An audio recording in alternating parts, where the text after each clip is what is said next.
আসসালামু আলাইকুম। দেশে বিদেশে যে যেখানে আছেন প্রত্যেকটা মানুষে আল্লাহর উপরে ভরসা রাখবেন। হযরত আবু সাঈদ খুদরি রাদিয়াল্লাহু তাআলা আনহু বর্ণিত যে নবী করিম সাল্লাল্লাহু আলাইহি সাল্লাম ইরশাদ করিয়াছেন যে যখন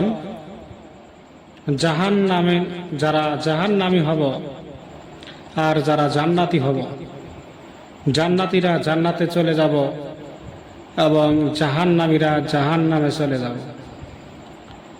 যাওয়ার পরে আল্লাহ তাআলা বলবে যে ফেরেশতারা যাও, আমার কিছু সংখ্যক বান্দার জাররা পরিমাণ এবং শস্যে পরিমাণ দানা ইমার অংশ রয়েছে, তাদেরকে তুমি বাহির করে নিয়ে এসো। আল্লাহর হুকুম পায়া, আল্লাহর অর্ডার পায়া ফেরেশতাগণ এই জাহান্নামী মানুষকে নিয়ে আসবো। তাদের রং হব কালো বর্ণের রং। তাদের জাহান্নামে পুড়তে পুড়তে তাদের অবস্থা এমন হয়ে যাব যে মানুষ গুলে হয়ে যাব কয়লা স্বরূপ।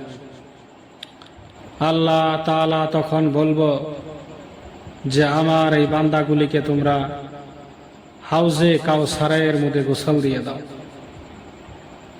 যখন আল্লাহ তাআলার হুকুমে হাউজে কাউসারের মধ্যে যখন গোসল দিয়ে দিব,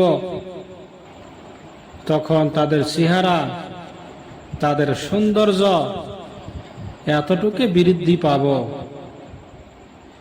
যে তাদের সৌন্দর্য দেখি ফেরেশতারা বলবো যে আল্লাহ তাআলা এত সুন্দর চেহারা, বলে হ আমার বান্দাকে আমি খুব সুন্দর করে আমি আল্লাহ সৃষ্টি করছি। এরপরে ওই ব্যক্তিকে আল্লাহ তাআলা জান্নাতে প্রবেশ করাইবেন।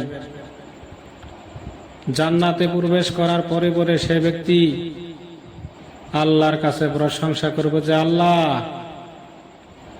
এতদিন পরে আমার আশা ছিল যে আমি জান্নাতে যাব, এতদিন পরে আমার মনের আশা পুরা হয়ে গেছে। প্রিয় ভাই সব, প্রিয় বন্ধুগণ, এই দুনিয়া সুখেরও না, এই দুনিয়া দুঃখেরও না।